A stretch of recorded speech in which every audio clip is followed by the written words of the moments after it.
Bom dia para todos, todas.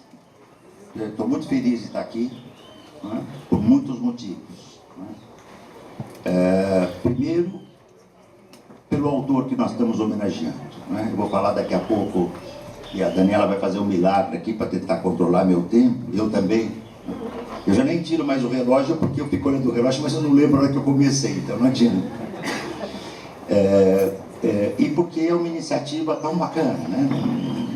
Dos 2 séculos e 1 ano, né? 201 anos do nascimento do mais genial autor do pensamento moderno.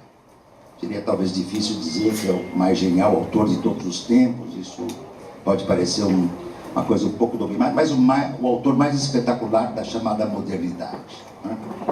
E o fato dele ser considerado sepultado por muitos é exemplo disso, porque o Marx é um autor que incomoda.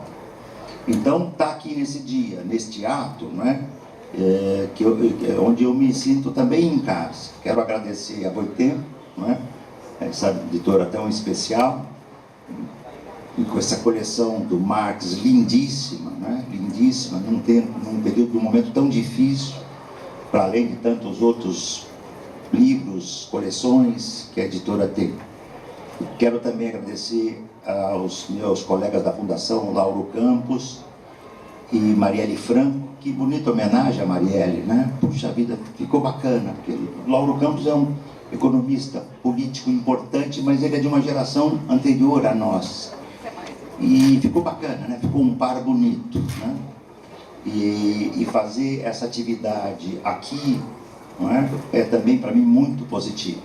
Embora eu não seja assim um militante full-time, talvez seja um militante full-time na minha militância, né? Mas eu sou fundador do PSOL. Estava lá entre os que assinamos a fundação do PSOL com muito orgulho, não me arrependo nenhuma linha, né?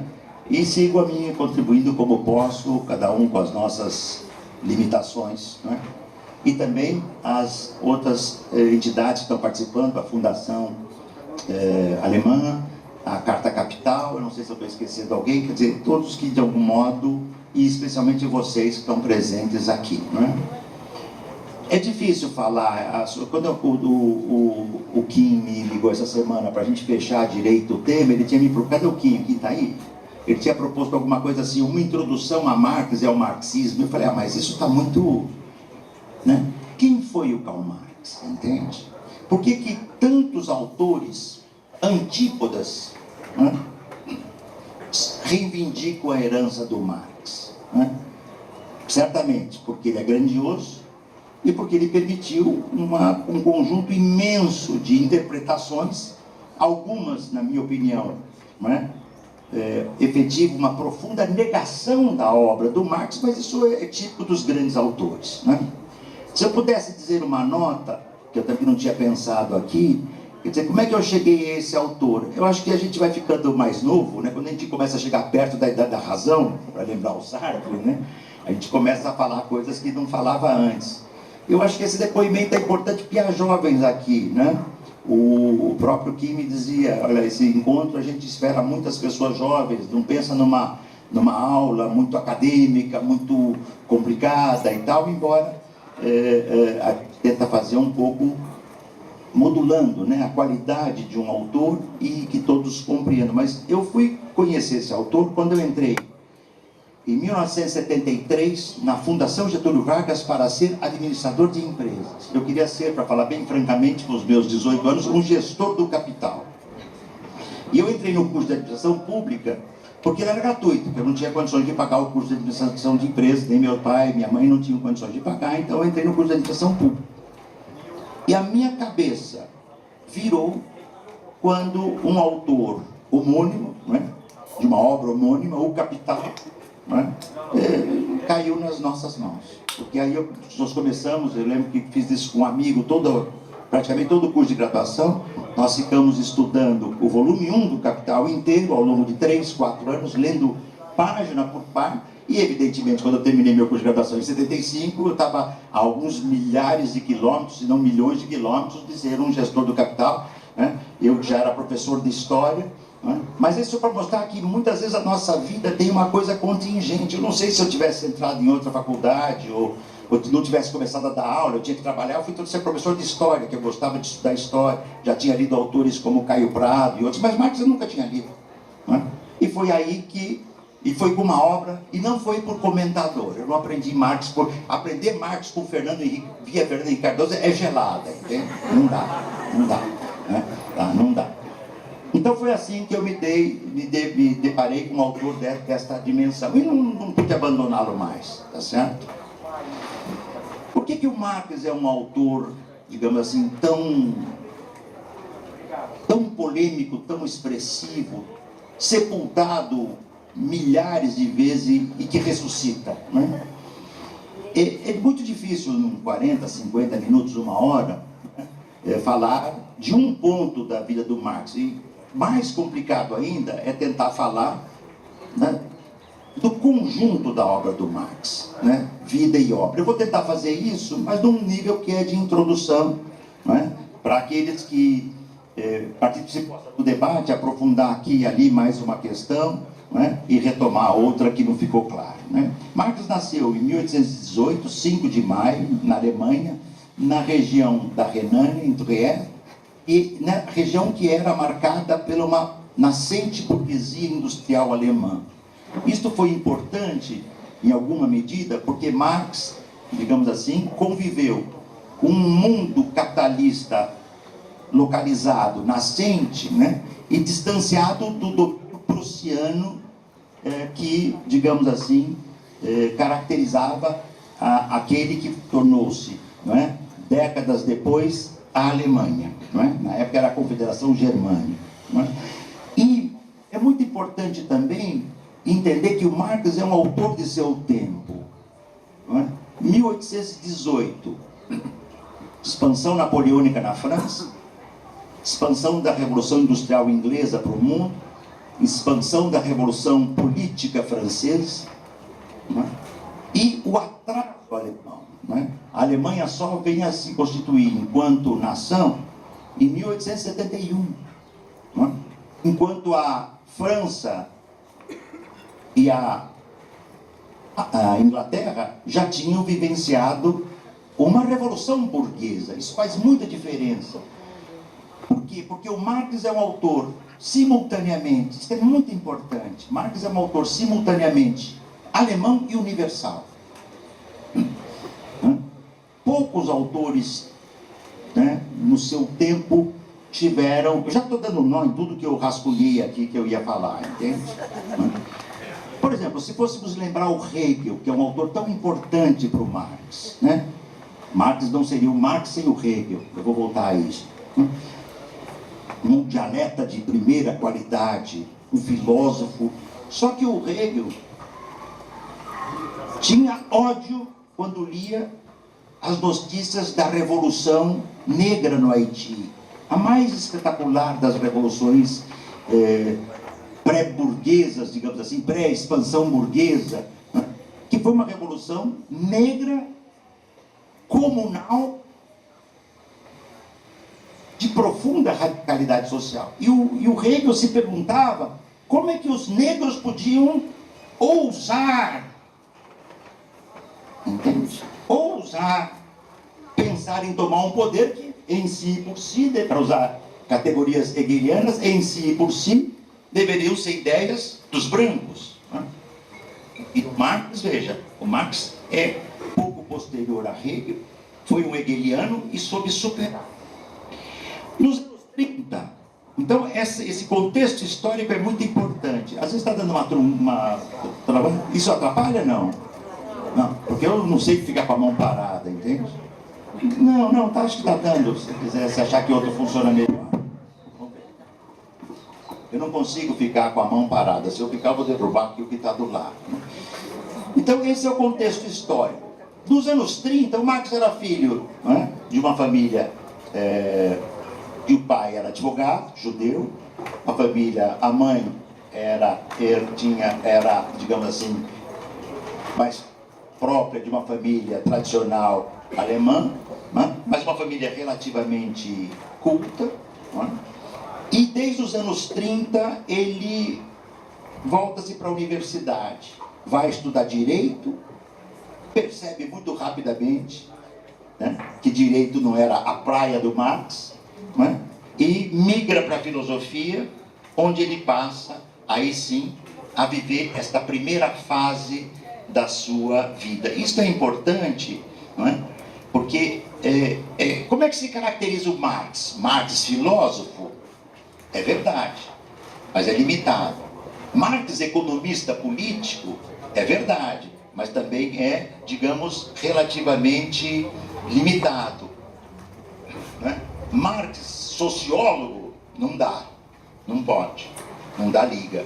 Marx, cientista político, pior ainda, né? É um autor, nós falamos muito esses dias do Michelangelo, né? Não, do Da Vinci, né? Marx é um Da Vinci do pensamento social, filosófico, humanista, né?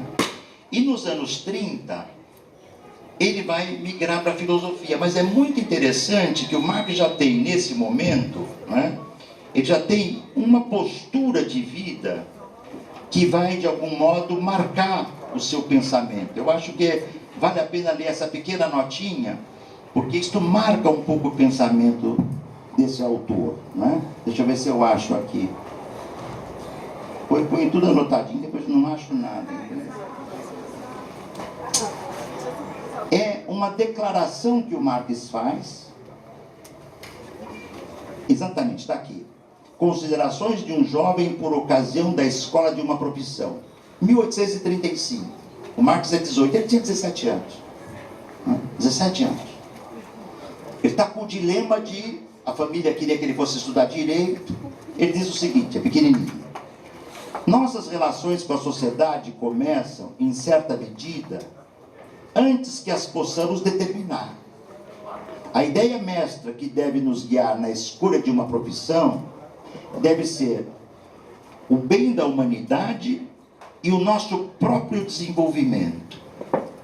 A natureza humana é feita de tal modo que ela não pode atingir sua perfeição a não ser agindo para o bem e a perfeição da humanidade. Quer dizer, estava selado aqui, né, um coágulo no ser marxiano, né, de que individualidade e humanidade ou se representam na sua reciprocidade ou ambas chafurdam no inferno. É por isso que a burguesia defende a individualidade possessiva, porque ela não quer chafurdar no inferno, ela se encastela, se enriquece, e a humanidade está vivendo o que nós estamos vendo hoje. E foi esse o mote do Marx. Em 1941, ele fez a sua tese de doutorado sobre Epicuro e Demócrito, andou por algumas universidades, Bonn, Berlim, até encontrar o seu espaço. E quando ele escreve a sua tese sobre... Aliás, eu vejo que a Boitempo publicou esses escritos ficcionais do Marx. Antes, muito antes dele ser marxista ou materialista, né? Ele, junto com esses escritos que eu citei aqui, essa carta, onde ele definiu um princípio, digamos assim, valorativo, ético, de como proceder na vida, né? Ele escreveu tragédia, ele tem cartas e textos que mostram um pouco, fotografam isso, se eu não estou enganado, é a primeira vez que se publica no Brasil, eu não lembro de ter visto esses textos aqui, e que mostra uma fase do pensador e da vida marxiana que tem um valor em si, né? Quando Marx termina a sua tese de doutorado, ele já é um hegeliano de esquerda, né? A direita brucutu vai ficar estarrecida, mas o Marx não era comunista. Ele tinha até reservas em relação ao comunismo, né? Aliás, porque o próprio comunismo existente, né, não era ainda um comunismo, mas ele era um hegeliano de esquerda. Como vocês sabem, não é?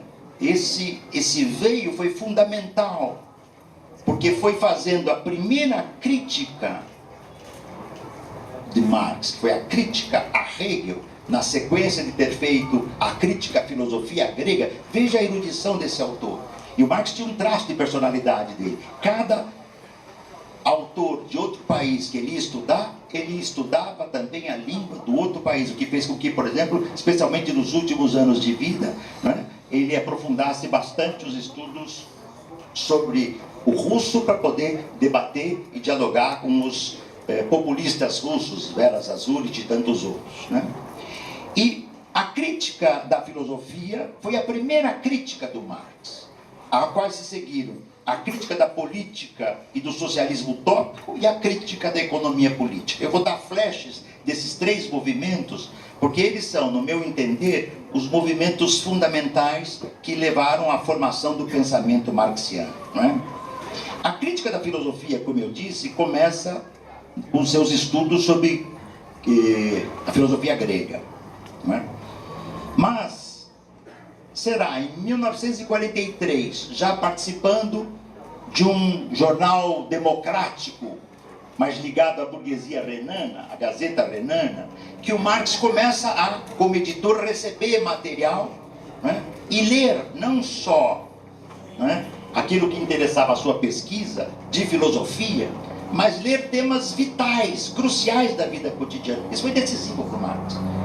Para, se pudéssemos dizer assim, para a concepção de um pensamento ontológico materialista, Marx, e isso é uma tese muito forte e verdadeira do Lukács, o Marx é o primeiro ontólogo, primeiro filósofo que faz uma ontologia profundamente materialista. Inclusive, com isso ele quebra aquela concepção de que a ontologia é necessariamente metafísica. Mas eu vou deixar isso, se for o caso, voltamos para o debate, né, que se eu fosse explicar isso, lá iriam os 40 minutos que eu acho que ainda me restam, né?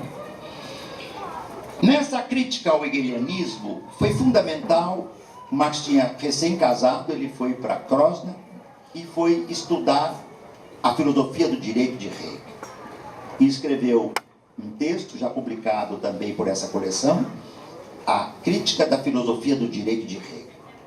Foi nesse momento, deparando-se com a greve dos operários da Silésia, a questão do massacre e a violência contra os camponeses, quando eles roubavam a lenha que caía das árvores, estava no chão, eles iam apanhar essas lenhas, eles eram reprimidos porque a propriedade era senhorial, né? Isso é um traço da burguesia, né? E antes de ser burguesia, do caminho prussiano. E a partir daí, ele faz um estudo muito profundo do Hegel. E escreve um texto que é verdadeiramente sublime. Se me perguntarem, sei lá, qual é o texto literariamente falando, do Marx mais espetacular, eu diria, é o primeiro texto materialista dele, né? É a introdução à crítica da economia política, que foi escrito como uma conclusão, porque ele foi escrito depois. É sublime esse texto, e para mim é o primeiro texto, e aliás não é só para mim, mas tem toda uma polêmica aí, que não importa aqui para nós agora, né? O marxismo é cheio de diferenças, leituras, versões, isso, né, podemos falar depois aqui se for o caso. Mas esse é o primeiro texto materialista do Marx. É claro que é um materialismo que ainda contempla, né, coágulos de idealismo que ninguém salta, né? Grosso modo, o que é o idealismo? Um modo muito esquemático, sintético aqui e compreensível, eu espero para todos, que me perdoem os que têm formação de filosofia marxista ou hegeliana, né? Mas a concepção hegeliana de história, a ideia é, em última instância, o que move o mundo. É a ideia, né? A ideia é uma razão absoluta que, na direção certa, ela levará a humanidade ao seu destino. Por isso que o Hegel é teleológico, tá certo? Ele tem além de ser teológico, ele é também teleológico. A história tem um fim. E a ideia que comanda. Embora o Hegel combinasse com o seu idealismo, né, uma análise muito arguta do mundo objetivo, talvez tenha sido o grande filósofo a entender que o Napoleão não traiu o seu projeto anterior quando se tornou imperador, mas foi uma continuidade natural dele. Era preciso levar a Revolução Francesa para o mundo e torná-la um império, né? Foi isso que o Napoleão fez. E o Hegel entendeu isso, porque ele tinha, digamos assim, uma ancoragem materialista. Por isso que o Lukács vai dizer, na Ontologia do Ser Social, volume 1, que há uma falsa e uma verdadeira ontologia no Hegel. O Hegel é um idealista que olha o mundo real, mas em última instância, né, é teleológico. E o Marx, estudando a Alemanha, país de capitalismo tardio, estudando as condições de vida da classe trabalhadora, ele começa a ter as primeiras informações, a questão camponesa. E aí tem uma coisa muito importante na vida do Marx, muito importante, né? A vida é feita frequentemente de muitas contingências. Eu acho que o fato de eu ter ido para a GV e ter me deparado com o Capital foi uma contingência. Certamente eu posso encontrar anteriormente, em trás da minha formação, eu me formei, na época se chamava no científico da escola pública, onde eu ainda tinha alguns professores que vinham do período pré-ditadura militar, então com um sentido humanista forte. Tem muito de contingência. E o Marx conhece, né, e tem um contato da existência do Engels, né? E é muito curioso que o primeiro contato deles não deu samba, entende? Não deu samba, né? Tanto é que o contato ficou e passou. Mas o Engels foi vital para que o Marx conhecesse em carne e osso o proletariado, que o Marx não conhecia. Eu volto a falar disso depois, se der tempo, tá? Foi vital. E quando Marx critica o Hegel, ele faz algumas constatações que são muito importantes para nós hoje, né? O Francis Waldo ainda está aqui? Rapaz, tomara que o PSOL, né, não perca a ideia de ter neste autor um autor vital para nos ajudar. Não é Bíblia, né? Não é Deus, não é Deus, não é isso, mas um autor vital. Marx vai dizer, Hegel faz uma teoria espetacular do Estado. O Estado, diz o Hegel, é o ente político que vai superar o espetáculo da miséria e da libertinagem. Isso está eu lembro até hoje de memória, na tradução que eu li, eu não leio alemão, tá certo? Na época foi, quando eu trabalhei com o Hegel pela primeira vez, eu fui desse texto, foi edição em castelhano deste livro. O Estado é um ente capaz de equanimizar e, digamos assim, resolver as contradições. O Hegel diz, entre aspas, de memória, estou lembrando aqui 45 anos atrás, superar o espetáculo da miséria e da libertinagem, tá? Então o Estado vem para organizar a sociedade e dar a ela coesão. A primeira crítica marxiana, materialista do Marx, pega este ponto, e ele é crucial, e o Marx nunca mais a abandonou. Numa palavra curta e direta, Hegel estava errado, diz o Marx. O Estado não vem para coesionar a sociedade e dar a ela racionalidade. O Estado vem para perpetuar a desigualdade. Portanto, só haverá mundo emancipado a partir da eliminação do Estado. Isto, aliás, é um ponto de confluência profunda entre Marx e os anarquistas. Talvez seja um dos grandes pontos de confluência, em meio a tantas tensões e polêmicas. Mas é uma tese vital, porque eu não vou entrar nisso aqui, nem é o meu objetivo, mas uma parte enorme das esquerdas mundiais acham que, se aproximando do Estado, vão mudar o mundo. Vão mudar para pior. Porque o papel da esquerda não é mudar o mundo, tá certo? Dentro da ordem. É mudar o mundo contra a ordem. É evidente que o definhamento do Estado, o deperecimento do Estado, até as palavras aí do Marx são cuidadosas. Eu não leio alemão, mas eu sempre cotejo com os originais e também com outras línguas para a gente se aproximar mais, né? Porque às vezes uma forma de traduzir dá uma confusão danada.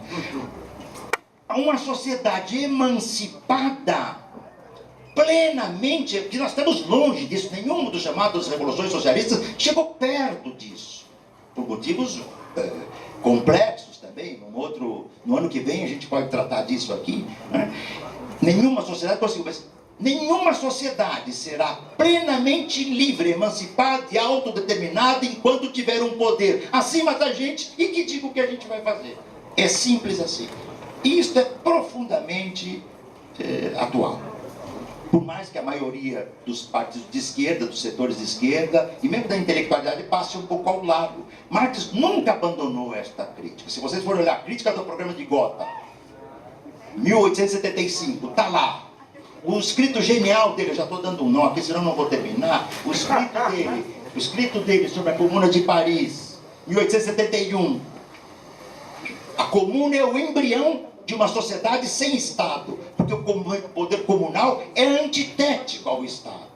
Claro que tem uma questão aí muito complicada que o Marx não se furtou, nem o Engels, né? Bom, e como é que a gente chega a esta sociedade, não é?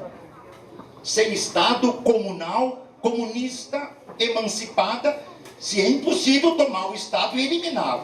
Aí a diferença crucial do marxismo com os anarquistas. Debate positivo e importante. Os anarquistas diriam, se eu não estou simplificando muito os anarquistas, e é tudo que eu não gostaria de fazer, eu estou tendo que ser conciso, né? Eu costumo dar esse curso há uns 400 anos, né? Na universidade, e trabalho com mais calma.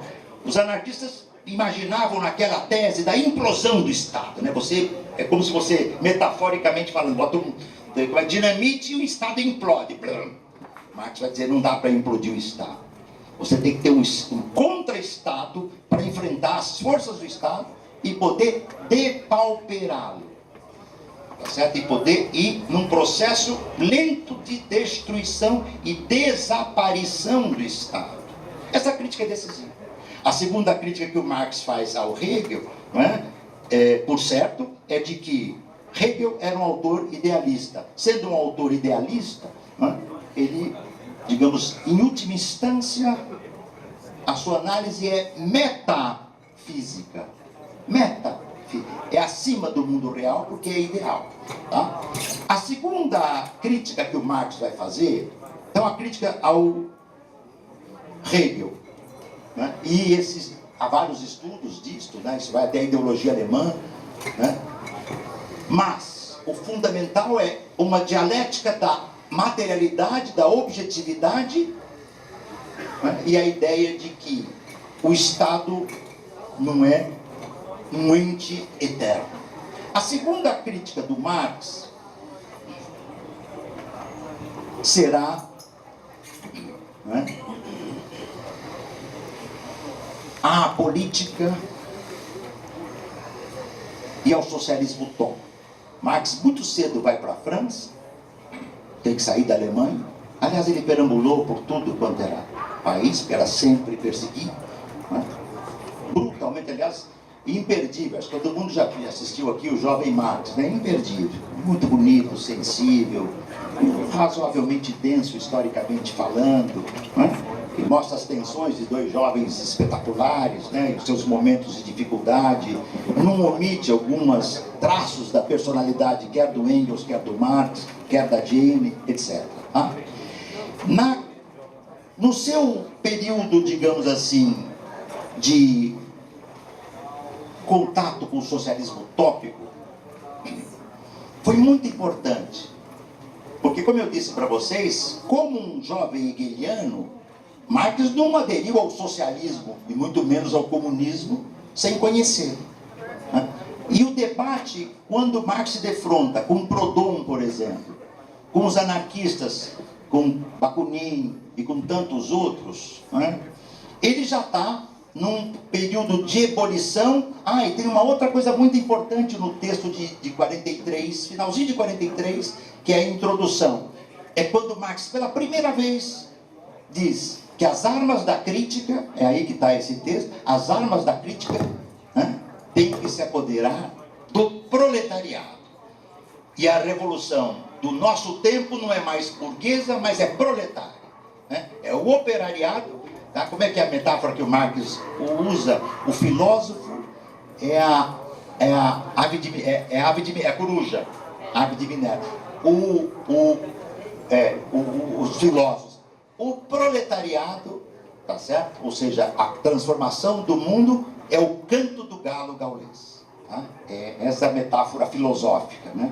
Esse autor, como vocês estão percebendo, ele é irrelevante, ele não tem nível, entendeu? Ele é rústico, ele só lê 200 línguas, entende? Né? E é compreensível porque ele não entra na universidade. A pergunta é perguntar onde é que onde viceja a mediocridade, entende? Os ingleses diriam that is the question, né? Essa é a questão que a gente deveria talvez fazer. Onde viceja, né, o pensamento, né? A rusticidade do pensamento. E na crítica ao socialismo utópico, foi muito importante a polêmica, não é? Com Proudhon, com um certo socialismo, digamos assim, não necessário, porque o Proudhon é um socialista utópico que também se aproximava de certas concepções anarquistas, não é? E também há autores como Bakunin, não é? Claramente anarquistas, não é? Sem esse traço proudhoniano, e é nesse caldo cultural que o Marx vai formular a sua tese, que talvez seja melhor expressa, não é? Até esse momento, na miséria da filosofia, tá certo? Quando ele recebe o livro Filosofia da Miséria, do Proudhon, ele lê em 1 dia e meio, 2 dias, ele fica ensandecido, e semanas depois, ou um pouco mais que isso, eu não tenho certeza agora de memória, ele lança a Filosofia da Miséria, né? Ou melhor, a miséria da filosofia para provocar a polêmica com a filosofia da miséria. E dizendo fundamentalmente o seguinte: o Proudhon lhe falta a dialética hegeliana, que ele nunca abandonou. No Capital ele faz homenagem no prefácio à primeira edição, que ele faz questão de repetir termos do Hegel, porque não se deve bater em cachorro morto. Hegel foi, com todos os limites do seu idealismo, foi uma figura vital, especialmente essa compreensão dialética do mundo que o Marx herdou do Hegel. E a ideia de que a propriedade, tá certo, está diretamente atada com uma outra constatação que o Marx faz, de que o capital se funda na propriedade privada, tese que o próprio Rousseau já tinha apresentado, para citar um pensador pré-Marx importante, pensador do mundo da Revolução Burguesa, o pensador radical do mundo da Revolução Burguesa. Mas esta propriedade depende do trabalho assalariado, que explora o sobretrabalho da classe operária. A teoria da mais-valia ainda não estava desenvolvida, mas um escrito maravilhoso do Marx, tá certo? Também já publicado pela coleção, há bastante tempo, aliás, são os manuscritos de 44, Econômico e Filosófico. É uma obra-prima, porque é o primeiro texto filosófico do Marx, é o primeiro texto de, digamos assim, um olhar para a economia política ainda com uma cabeça de um filósofo. O Marx estava começando a estudar a economia política, aí aparece de novo o peso do grande Engels. Não é? O Engels disse bem, no enterro do Marx: nós, dizia o Engels, nós somos inteligentes, um grupo lá de poucos que estavam no enterro. O Marx é genial. É isso. Para mim não há nenhum nível de equiparação do Engels com o Marx em termos da qualidade da sua obra, porque o Marx está fora. O Marx está naquela camada genial do pensamento. Genial. E como todo gênio, como de certo modo foi o Freud também. Né? O gênio também faz as suas confusões às vezes, né? Mas o gênio é aquele cara que vai muito além do seu tempo. Mas aqui tem um peso decisivo. Além dos estudos do Engels sobre classe operária, o Marx se encantou com a formação do proletariado na Inglaterra. Faço aqui também um outro depoimento. Quando eu propus eu ia falar uns 200 anos, mas cada Ibana eu vou reduzir a uns 20 anos só, tá bom? Uns 20 anos atrás, 2 anos, já está falando 2 décadas, então fica mais brando, né? Eu propus a ela coordenar a coleção Mundo do Trabalho, que eu acho que é a coleção mais bem sucedida, me permito dizer, do mundo. Eu não conheço nenhum lugar do mundo uma coleção que tenha quase 60, 70 títulos sobre classe operária no nosso tempo. Não vi na China, não vejo em Paris, não vejo na Inglaterra, né? O Histórico Materialismo tem uma coleção bonita, mas é sobre marxismo em geral. São 100 e tantos livros, está quase perto de 200 livros. O nosso é sobre a questão do trabalho. Mas além de ter aprendido com o Engels quem é a classe trabalhadora corpórea, o Marx leu um texto do Engels que balançou a cabeça dele e o tirou do mundo idealista definitivamente, do mundo ideal definitivamente, quando ele leu o esboço da crítica de economia política do Engels. De novo o Engels comparece aqui, dizendo aqui, né? e bota o dedo na ferida. Aqui é que está. Se eu não compreender o coração da economia política, não é economia. E não é a política. Ah, então o Marx é economista, então ele é político. Não, é a ciência que o Marx cria. É uma teoria social de novo tipo fundado na crítica da economia política. E a ideia do economia e política, ela já mostra isso. Ela compreende uma totalidade. E o Engels põe o dedo aqui nesta coisa. E quando o Marx lê essa crítica da economia política, isto abre para a terceira crítica do Marx. Não é? A primeira, a crítica da filosofia e do idealismo alemão. A segunda, a crítica à política e o socialismo utópico. Antes de chegar na terceira, só uma nota da política. Há muita, digamos assim, polêmica, para dizer o mínimo, e também muita confusão, né, a respeito da concepção. Qual é, afinal, a concepção política do Marx? Eu vou dizer aqui a minha leitura. Eu nunca disse que a minha leitura, aliás, quem disser isso, coitado, está no inferno e não percebeu, e pensa que está no céu, entende? Eu nunca disse, essa é a leitura correta do Marx, porque um autor dessa grandiosidade, com um caráter polimórfico que tem a sua obra, ele permite, e outra, temporalmente diferenciado. O Marx vai avançando com o seu tempo, por isso que eu quis fazer aqui uma leitura de conjunto da obra do Marx, né? O Marx não é um autor que faz a apologia da política. Tem uma entrevista do Marx, que foi publicada quando nós comemoramos aqui no Brasil, em 1883, o centenário da morte do Marx. Eu não sei se ela foi republicada depois, que é uma entrevista que o Marx dá para um jornalista norte-americano, que na época era jornalista, se não me engano, do Chicago Tribune, que era um jornal que o Marx colaborava. Marx vivia muito da atividade jornalística do Marx, é espetacular, porque era, na maior parte de todo o seu tempo de vida, era de onde ele tirava algum dinheiro para sobreviver, além do apoio magistral e genial do Engels, né? A tal ponto foi do Engels que ele aguentava o pai, que era um burguês com arrogância alemã, tá certo? Por décadas, para poder, e ele deixou isso claro há muito tempo, para poder, porque se o Engels acabasse, digamos, se uma parte da mais-valia não migrasse para o Engels filho, o Marx não conseguiria viver. Porque ele foi botar. Quando ele tentou entrar na universidade alemã, logo depois do seu doutorado, esse espírito, eu não lembro quem comentou, um dos Bauer lá, disse, daqueles filósofos, o Marx não pode entrar porque ninguém controla o Marx, ele é um demônio. Se ele entrar na universidade, ele vai virar de perna para o ar na universidade. E nesse momento, então, que o Marx, digamos assim, está fazendo a sua leitura política, né? Ela tem que ser vista na leitura que eu faço como a questão do Estado. O Estado não é o fim da humanidade. O fim da humanidade, para o Marx, e eu acompanho em gênero, número e grau esta formulação. Aliás, nós perdemos há um ano e pouco atrás o nosso querido mestre, amigo, de décadas, muitas décadas, Stephen Mesar. Stephen estava todos os seus últimos 6, 7, 8 anos labutando no seu livro sobre o Estado, né?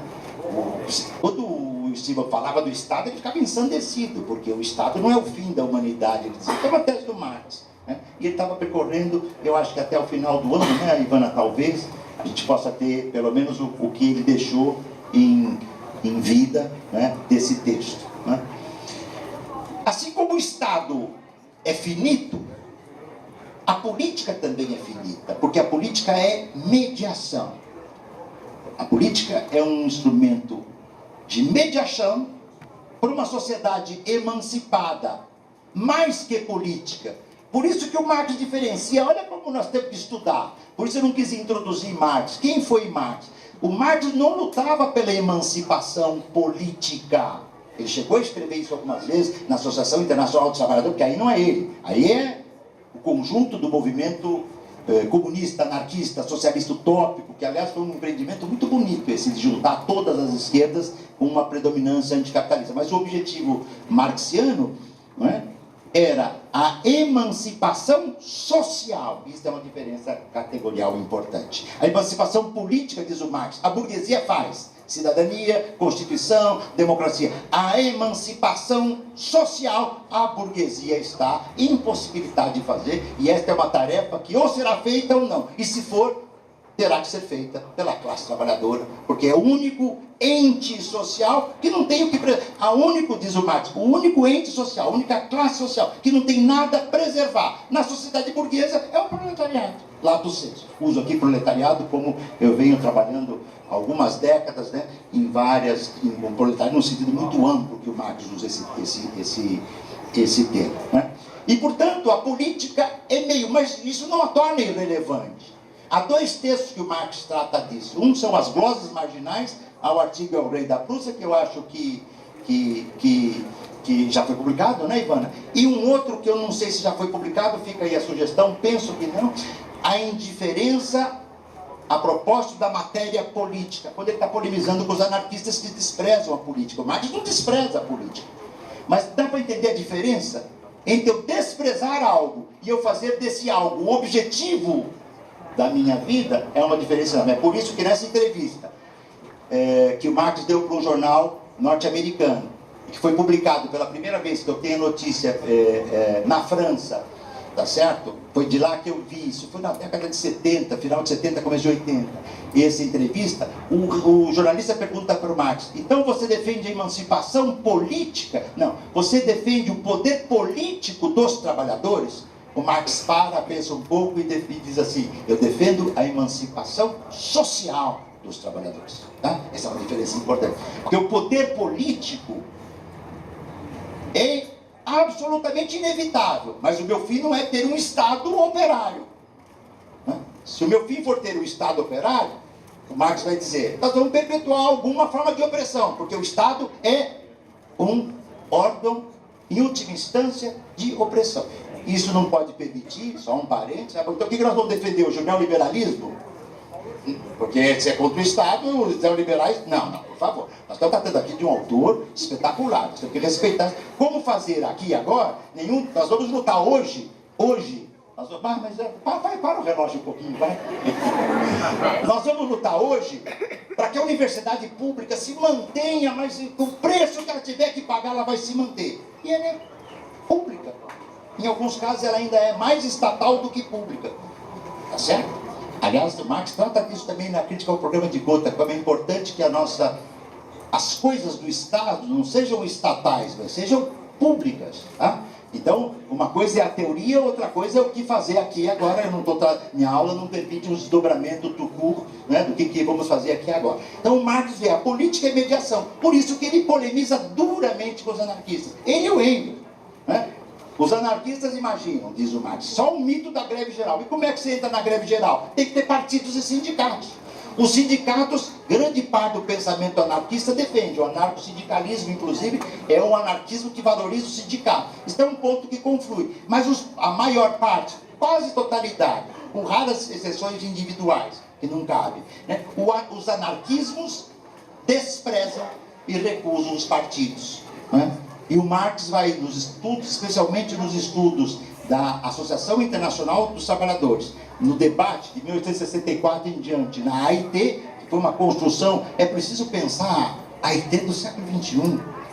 O que seria a Associação Internacional dos Trabalhadores e das Trabalhadoras do século XXI, sem o qual não mudaremos nada no mundo. Porque o capital se mundializou e as lutas globais também são mundializadas. O capital é inteiramente mundializado. Todos os organismos estão sob seu controle. É preciso reverter isso. Vai ser para um debate, vai ter um debate hoje à tarde. Né? Esse debate, se der tudo certo, né? Eu vou brincar aqui com a minha mãe, só que eu vou falar no minúsculo. Minha mãe falava no maiúsculo com vigor. Esse debate, se Deus quiser, eu vou assistir aqui, tá certo? Mas o meu Deus aqui é no minúsculo, bem pequenininho. Tá, é um uso livre, né? Com todo respeito a quem faz um uso maiúsculo dele. Não, com todo respeito mesmo. Aqui não estou brincando, não. Aliás, é o mínimo que eu posso ter aos teólogos da libertação, que são socialistas, alguns são profundamente radicais. Pudesse muitos setores de esquerda terem a radicalidade que tiveram os teólogos da libertação. E creio. Aliás, o texto mais magistral do Marx, mais magistral, já disse aqui outras vezes, né, é aquele em que ele chega na religião é o ópio do povo. Ah, mas o Marx diz que a religião é o ópio do povo. Babaca que fala isso não leu. Porque o texto que leiam está na introdução, introdução à crítica da filosofia. É uma página e meia. É primorosa. O Marx vai dizer, vou de memória aqui, a religião é o suspiro aflito de quem vive a miséria religiosa na terra e não vê perspectiva na terra para abolir a miséria real. Então, como é que o primeiro trovão lá nas comunidades primitivas, foi um Deus lá que minha mãe dizia quando chovia muito tinha trovão, que Deus estava empurrando o guarda-roupa, entende? E quando a coisa ficava feia, porra, era puta de um trovão, porque esse guarda-roupa é pesado, entende? É isso, eu não sei explicar o trovão, é o guarda-roupa, é o senhor, e assim vai. Mas eu não quero simplificar um debate complicadíssimo. Mas nisso o Marx também não faz nenhuma concessão, embora respeite, né? E foi também na juventude, antes de ser... Sabe qual foi um livro importante que fez com que o Marx fizesse a crítica da religião? Eu esqueci de falar isso aqui. Ele fez a crítica a Hegel. Isso é muito importante, a crítica da filosofia. Os gregos, Hegel e Feuerbach. Ler o livro A Essência do Cristianismo, do Feuerbach, foi fundamental. Porque o Feuerbach era um dialeta mecânico. Marx chega a dizer, em algum momento, ele faz parte do materialismo vulgar. Mas ele tinha uma tese muito forte.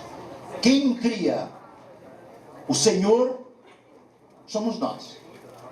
Nós aqui inventamos o Senhor. Isso é confusão inventada, é confusão terrena. E isto foi vital para o Marx, porque ele não pensava isso antes de ler A Essência do Cristianismo de Feuerbach, né? Na sua crítica da economia política, essa é a terceira grande crítica, né? Um jeito de saber como é que o Marx gostava de se definir é ler, quando ele entrava em cada país, os documentos que ele apresentava. Nos primeiros anos da sua vida, ele dizia assim, profissão. Coitado, ele tinha que inventar uma profissão. Ele dizia lá, filósofo. Aliás, eu vi outro dia uma jornalista, quando eu li o livro, como é que chama aquela jornalista francesa que escreve, como é que chama? Gênia, Mulher do Diabo.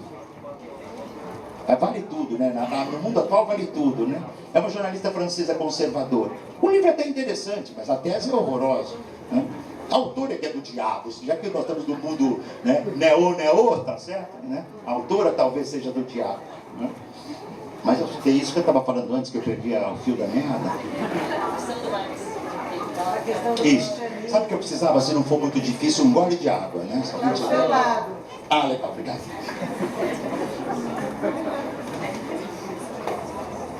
Marx dizia, eu sou filósofo. A partir de um determinado momento, ele escrevia, ele passa a se definir como profissão, economista político, né? Isso é um pouco como ele se define perante, e eu dizia, essa jornalista que me foge o nome agora, francesa, conservadora, né? Ela dizia que o Marx também, ele nunca trabalhou. Mas se que o Marx nunca trabalhou, é uma virulência brutal. O Marx nunca foi assalariado do mundo empresarial, por motivos mais ou menos óbvios. Mais ou menos óbvios. Aliás, tem um depoimento bonito no Jovem Marx. Ele chega desesperado lá para o indivíduo que está fazendo a entrada dele lá, a documentação, que também é o correio. Ele diz, pelo amor de Deus, me arruma um emprego. Aí o cara fala, com essa letra aqui ninguém pode trabalhar no correio. Aí, acho que ele tem vontade de mandou o cara para aquele honroso lugar que todo mundo conhece e só fala quando está no espaço privado, tá certo? Tudo bem. Mas aí quando ele estava saindo do correio, pode ser uma coisa ficcional, mas pode ser documental, eu não lembro disso.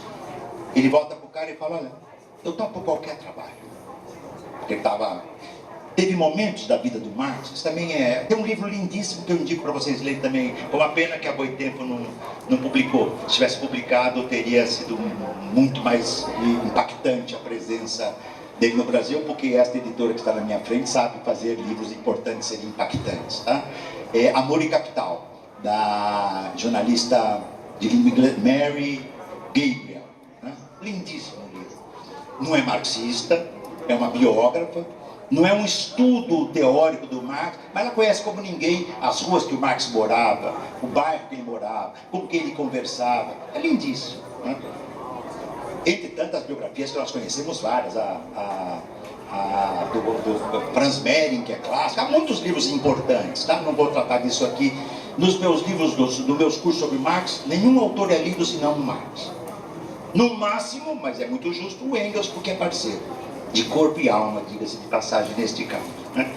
Muito bem. Só o esboço à crítica da economia política nasce com os manuscritos de 44. Trabalho assalariado, trabalho alienado e a propriedade privada como sendo, digamos assim, o elemento vital, não é, da fonte da desumanidade. A partir daí o Marx começa a mergulhar em dois movimentos, grandes livros, digamos assim, políticos, né? Cito 2 ou 3 magistrais. 18 do Brumário de Luiz Bonaparte é uma obra-prima. Fui reler agora para tentar entender essa tragédia que nós estamos vivendo. Reler, não sei se pela 10ª vez, primoroso. A Guerra Civil na França, o mais espetacular de todos os experimentos da emancipação operária que nós tivemos até hoje foi a Comuna de Paris. Nós temos que voltar a estudar. A mais espetacular. E foi o único dos que foram derrotados, a grande maioria foi derrotada, foi o único que foi derrotado como o Quilombo dos Palmares, por forças brutais que exército nenhum colonial conhecia quando tripudiaram e trucidaram Palmares, a mais magistral comuna negra brasileira, mais magistral comuna negra brasileira, tá certo? A Comuna de Paris tinha 2 exércitos de luta, o francês e o alemão. O proletariado tomou Paris, os 2 generais, né? Falaram, peraí, nós estamos lutando entre nós aqui e o nosso verdadeiro inimigo tomou o poder. Aí juntaram as forças e enquanto não morresse, tá certo? Os últimos grupamentos de comunardos, né? Como eles eram chamados em Paris, as forças franco-prussianas não sossegaram, né? Então nós temos que voltar a estudar isso. Muito bem, além desses livros, então, 18 do Brumário, Guerra Civil em França e Crítica ao Programa de Gotha, poderia citar mais 10, mas 5 essas pistas. Às vezes eu estou fazendo um pouco o roteiro para quem quiser estudar. Quero estudar um pouco a obra política do Marx. Esses 3 são o começo. E claro, eu deixei de falar aqui também o texto clássico, que todos nós conhecemos, que é um panfleto primoroso. Então, se ele é panfleto e primoroso, é uma contradição em termos. Porque é um panfleto que é um primor. Aliás, quem diz isso, não precisa nem ser marxista para dizer isso. Como é que chama aquele sociólogo tristemente já morto nos Estados Unidos, que publicou Tudo que é Sorte se desmancha do ar? O Marshall Berman, um lindo livro. Ele vai dizer, é uma obra-prima da modernidade, este texto do Marx e do Engels. Tá? Muito bem. O segundo grande incursão de Marx sobre a economia política se enfeixa em 1857. O Marx ficou a vida inteira, nos anos 50, falando que tinha que terminar o meu livro. Ele falava assim, que todo mundo tem que ter o seu momento de perda de lucidez, né? Eu preciso terminar o meu livro, né? O meu livro. E o livro não saía. Eu estava dizendo também que houve momentos, bastaria dizer isso, que os recursos que ele tinha, míseros, ele não sabia se, eu vou terminar, ele não sabia se ele enterrava um filho morto ou se ele garantia aqueles míseros recursos que ele tinha para dar um mínimo de condição para o nascimento de um filho novo que vinha. Você pode dizer que o dilema dos pais, pai e mãe, né? Aliás, é uma vida muito bonita também, né? Dos dois, né? Quando eles não sabem se enterram com um mínimo de dignidade ou dão nascimento, um mínimo de dignidade para a criança que está vindo, isso mostra a dimensão da tragédia, né? Então, no meio dessa penúria, ele tinha que escrever o Engels, hein? Mais uma coisa linda do Engels. O Engels escrevia os artigos dele, Engels, e mandava lá para o jornal e punha lá assinado Karl Marx. Um brucutu da ultra extrema vai dizer, tá vendo? Falsificava. Coitado. Os brucutus vão passar. Tinha um filme no tempo que eu era criança que eu gostava do título, Os Brutos Também Amam, não vale mais. Isso valia para o faroeste norte-americano. Você teve ideia, diga que não vale mais. Não vale. Quando Marx faz o seu livro de 57, a contribuição à crítica da economia política, que publica em 59, foi quase um fracasso. Porque o livro estava assim... Não, já saiu, Evandro? Contribuição à crítica de 57? Isso é uma outra coisa muito importante também, né? 57 e 59. Esse é o primeiro rascunhão do Capital autorizado para publicação, diferente dos Grundrisse, tá certo? Que ele vai trabalhar pesadamente, especialmente na década de 60, e que é, como o próprio nome diz, são anotações. São rascunhos, esse é o sentido da palavra Grunds em alemão, tá certo? Os Grundrisse são anotações, né? Acho que no espanhol eles traduzem como borradores ou alguma coisa assim, né? A contribuição de 57, não. A contribuição de 57 é, digamos assim, o primeiro, mas foi um fracasso, inclusive editorial, que fez com que o Marx percebesse que as ideias estavam lá, mas ele tinha que rolar muito. Em 1867 sai o primeiro volume da sua obra-prima. Eu sou um autor, todo mundo que fez curso comigo, há aqui pessoas que fizeram curso comigo, tá certo? E podem testemunhar. Quando eu dou curso sobre Marx, eu não falo só sobre o Capital, que é sua obra-prima. Mas, sabe, se você lê só o Capital, você fala, mas o Marx não tratou do tema da subjetividade. Bom, tratou. Você precisa saber ler o Capital, mas no tema da subjetividade, não seria o lugar apropriado para ele tratar num livro sobre a lógica do Capital. Agora, estudo de juventude do Marx, sabe qual é a primeira tese sobre Feuerbach? 1844, o defeito de todo materialismo, tudo de memória aqui, então é literal na minha cabeça. O defeito de todo materialismo, incluso de Feuerbach, foi tratado a dimensão humana desconsiderando o seu lado subjetivo.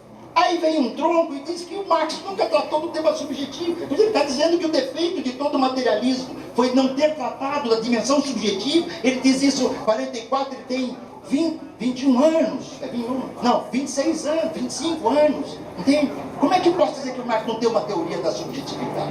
É que a teoria da subjetividade do Marx é relacional com a teoria da objetividade. Não há um mundo monadal e isolado do sujeito e não há um mundo monadal e férreo da materialidade. Um é o outro e o outro é o um.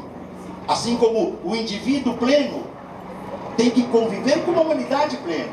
E se a humanidade não é plena, o indivíduo também não será. Esta é a máxima da dialética marxiana. No volume 1, é uma obra-prima sobre a produção do capital. O que aparece no volume 1, para terminar, tá? Temas que me vêm assim se quiséssemos estudar. A questão do trabalho como atividade vital. Aliás, o livro 1 do Capital me inspira profundamente, porque o tema do trabalho lá aparece de modo magistral. É sublime a análise do Marx sobre o trabalho. É sublime, é superior a do rei. Marx é o primeiro que não fica, trabalho é sofrimento ou trabalho é felicidade. Trabalho é ou um ou outro. O Marx vai dizer, trabalho é ao mesmo tempo uma atividade vital e trabalho é ao mesmo tempo uma atividade alienada. Está dentro dos manuscritos de 44 e vai aparecer no Capital. No livro 1 ele trata da dialética do trabalho concreto, do trabalho abstrato, da teoria da alienação e do estranhamento, em particular, talvez o capítulo, essa é uma outra parte primorosa do Marx, a sua teoria do fetichismo. São poucas páginas, é sublime, literariamente falando. A questão da valorização do capital e a sua teoria da mais-valia absoluta, mais-valia relativa, tá certo? Ele vai tratar do trabalho material e imaterial, da produção mais precisamente material e imaterial, tá certo? E a questão do tempo de trabalho. O volume 2 sai com Marx morto. Marx morre em 1883. Escreve o volume 1 do Capital. Ao longo dos anos 70 e começo de 80, ele continua preparando o volume 2 do Capital. Quando ele percebe que as suas condições de saúde vão se agravando, ele adoeceu muito precocemente, as suas doenças vão se agravando, ele começa a avançar com o volume 3 do Capital, tá? Mas fazendo política no meio, participando dos debates do seu tempo, escrevendo outros textos, são vários outros textos que ele escreve durante esse período. Em 1885, por exemplo, crítico ao programa de Gotha, polemizando com a social-democracia nascente na Alemanha. E os riscos da social-democracia, naquele contexto em que era preciso avançar para um pensamento que o Marx já definia desde 1848, junto com Engels, do Manifesto do Partido Comunista. Em 1980 ele perde a gêmea. Uma carga pesada na sua vida, era uma relação muito, muito especial, muito marcada por tensões, sofrimentos, angústias, sofrimentos e felicidades. Foi assim que eles perderam quase todos os filhos, certo? Perderam muito do que materialmente nunca tiveram nada. A Jane era filha de herança da nobreza alemã, Quando ela recebia parte dessa herança, servia para pagar as dívidas que eles tinham. Foram poucos os momentos de vida do Marx e da Jane que eles tiveram um pouco de felicidade material também, de poder passear, descansar, né, ir para um período de férias, né? Eu morei um ano no sul da Inglaterra e pude visitar muitas das praias que o Marx e o Engels, e no caso a Jane também, e a Mary, né, a eterna operária companheira do Engels, né, que foi vital para que o Engels escrevesse os estudos sobre a classe operária inglesa. Em 1880, o Marx perde a Jane, ele está muito debilitado, os médicos já tinham proibido ele trabalhar, nesse período ele está muito voltado para o debate das, olha que interessante, as possibilidades da revolução na Rússia, debatendo com a Vera Zasurit, debatendo com outros populistas, como eram chamados, Narodniks. Aliás, o debate populista está tudo errado. Hoje, quando diz aquele é populista, bom, quando você bota no mesmo trem a extrema-direita e setores de esquerda, é porque alguma coisa está errada. É outra coisa, a coisa do populismo não tem nada a ver com o que nós estamos, que o Marx está falando aqui. Em 1883, sem publicar o volume 2 do Capital e sem publicar o volume 3 do Capital, o Marx morre. A gente deve, mais uma vez, a gente deve a dedicação magistral do Engels, magistral, mais uma vez, de vida inteira, ter aceitado, e com isso eu vou terminar, ter aceito ser um servo do capital, porque ele tinha consciência que sem os recursos da fábrica, da família dele, o Marx, a Jane e a família do Marx não sobreviveriam. Até o momento que ele diz, Marx chegou, tem uma carta que ele escreve para o Marx, ele diz, olha, não dá mais, agora é o seguinte, veja quanto você, faça uma conta generosa e veja quanto você precisa para você se virar para as próximas décadas, que eu vou vender e te separe essa parte, que eu não aguento mais, né, cuidar dos negócios da família Engels. Né? Em 83 o Marx morre, a sua obra é eterna, ela não vai ser sepultada, né? Não foi pelo fascismo clássico, não foi pelo fascismo e nazismo clássico, não será pelos proto-fascistas e pelos fascismos que nós estamos vendo em tantas partes do mundo hoje. Essa minha aula hoje é dedicada ao autor que deu vida à humanidade. Ele é o nosso ponto de partida, não é o nosso ponto de chegada. Marx é o nosso ponto de partida para a emancipação. E nesse sentido, eu não sou idealista, mas nesse sentido, a obra do Marx é eterna. É eterna enquanto estivermos no capitalismo e existir classe trabalhadora. Obrigado.